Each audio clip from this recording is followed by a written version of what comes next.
تک جو حیثیت ترین صاحب کی تھی عمران خان صاحب کے ساتھ اس دور اقتدار میں، اب وہ اسد عمر صاحب کی ہے. کہا جا رہا ہے کہ as a deputy prime minister ان کو کہا جا رہا ہے کہ یہ پرفارم کر رہے ہیں اپنی ڈیوٹی. دیکھیں نا ان کی پوزیشن بہتر ہو گئی اور فطری بات ہے کہ خلا کبھی باقی نہیں رہتا، کسی جگہ بھی باقی نہیں رہتا. جب حبس ہو تو لو چلتی ہے. قدرت کا ایک اٹل چند اصول جو بنیادی ہوتے ہیں وہ تھوڑے ہی ہوتے ہیں اور وہ اٹل ہوتے ہیں، اس میں تبدیلی نہیں آتی. تو اسد عمر صاحب کے جانے میں جہانگیر ترین صاحب کا بڑا حصہ تھا، ان کے خلاف انہوں نے لابی بھی کی اور یہ ٹیم بھی انہوں نے تجویز کی. کہتے وہ یہ ہیں کہ میں نے اس کے بھیجنے میں تو کوئی رول جہانگیر ترین صاحب کا موقع ہے، لیکن ٹیم ضرور میں نے تجویز کی تھی، یہ حفیظ شیخ وغیرہ. تو وہ ظاہر ہے اس وقت ان کی حیثیت ڈپٹی پرائم منسٹر کی تھی اور ظاہر ہے انہوں نے بڑا اہم رول پلے کیا تھا پنجاب حکومت بنانے، مرکز حکومت بنانے میں، اور عمران خان کی تھپکی سے اور اسٹیبلشمنٹ کی تھپکی سے کیا تھا، خود تھوڑی کر سکتے تھے. اب ظاہر ہے یہ واپس آئے. اس میں جو اسد عمر صاحب کو میں ڈھونڈتا رہا، مجھے ملے نہیں، تھوڑی سی بات ان سے کر لیتا، میٹنگ میں ہوں گے. تو وہ اسد عمر صاحب نے پیشنس کا بہت مظاہرہ کیا. مطلب یہ وہ جو انہوں نے کہا کہ دوسری وزارت لے لیں، انہوں نے کہا مجھے نہیں چاہیے. وہ گھر چلے گئے، آرام سے بیٹھے. کانفیڈنٹ آدمی ہیں، خوش اخلاق ہیں، پرسنالٹی کلاس ڈیولپ نہیں کرتے.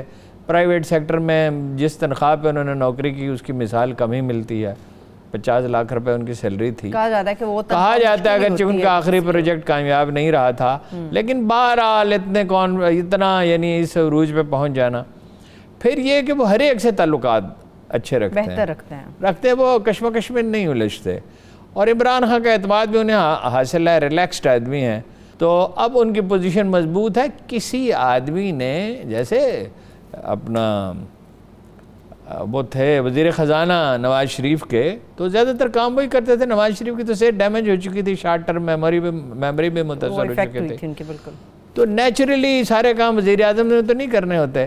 اب national command and operation centre جو ہے اس کو وہ چلا رہے ہیں، اس وقت اہم ترین وہی ہے، اور اس میں 2 جنرل حضرات بھی ہیں. لیکن کمانڈ اس وقت یہ ایک سویلین کے پاس ہے یہ اعزاز ہونا، اور چاروں وزرائے اعلیٰ اور چاروں چیف سیکرٹریوں سے وہ بات کرتے ہیں، ہر روز میٹنگ کرتے ہیں. اب میٹنگ تو ظاہر ہے دوسری طرح سے ہوتی ہے کرونا کی وجہ سے، ویسے دنیا میں اب میٹنگیں ہوتی اسی طرح ہی ہیں. یعنی مطلب کیا اس سسٹم کو کہتے ہیں، ویڈیو لنکس کے ذریعے میٹنگ کرتے ہیں، فیصلے صادر کرتے ہیں. دیکھیں نا، کوئی 55-60 ارب روپے جو ہیں وہ تقسیم کر چکے ہیں اور رو رہے ہیں ورکر اپنا پی ٹی آئی کے اور وزراء کے، اس کا ڈیٹا نہیں شیئر کر رہے ہیں ثانیہ نشتر، لیکن اسے خفیہ رکھا جا رہا ہے. تو خفیہ رکھنے کا فیصلہ کون کر سکتا ہے؟ صحیح. جس کسی نے بھی فیصلہ کیا ہے کہ وہ نہیں چاہتے کہ وہ اس کا سیاسی استعمال ہو. اور ٹائیگر فورس کدھر گئی؟ اچانک مجھے خیال ہے آپ نے اتنی تنقید کی، اس کے بعد میری تنقید سے تھوڑی اس ملک میں فیصلے ہوتے ہیں. اتنے لوگ 8 لاکھ کے قریب ٹائم فش نام ہی نہیں لے رہا پچھلے 3-4 دن سے کوئی، اس لیے کہ حالات فیصلہ جو ہے وہ وقت صادر کرتا ہے. فرمایا زمانے کو برا نہ کہو، زمانہ میں ہوں.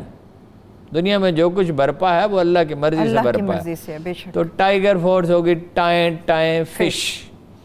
اب وہ مطلب اگر کچھ بنیں گی بھی تو اس کو کوئی خاص رول نہیں ہوگا. کیا ہوگا؟ وہ اعداد و شمار جمع کریں گے، لوگوں کا تعین کریں گے. ڈیٹا تو ثانیہ نشتر کے پاس موجود ہے. لیکن ٹائیگر فورس کے لیے تو یہ پلان تھا کہ وہ وہاں پر جا سکیں گے جہاں پہ گورنمنٹ نہیں پہنچ سکتی. وہ کون سی جگہ ہے؟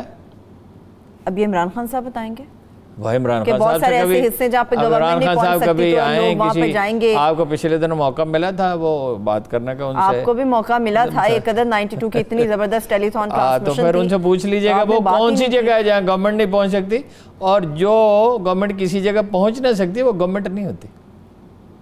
شاید یہ عمران خان صاحب کو سمجھ آ گئی، اس لیے ٹائیگر فورس جو ہے وہ ٹائم فش ہو گئی ہے. نہ، وہ عمران خان صاحب جوش و جذبے سے جب انہوں نے پارٹی میں الیکشن کرانے کا فیصلہ کیا نا 1913 میں، تو انہوں نے مجھے جب اطلاع دی، یعنی میں نے ٹیلی فون تو میں نے کیا انہیں، جب انہوں نے مجھے اطلاع دی تو انہوں نے کہا میں ایک اور دھماکہ کرنے والا ہوں، تو پارٹی میں الیکشن کرا. میں تو ہکا بکا رہ گیا، یہ کیسی بات کر رہے ہیں.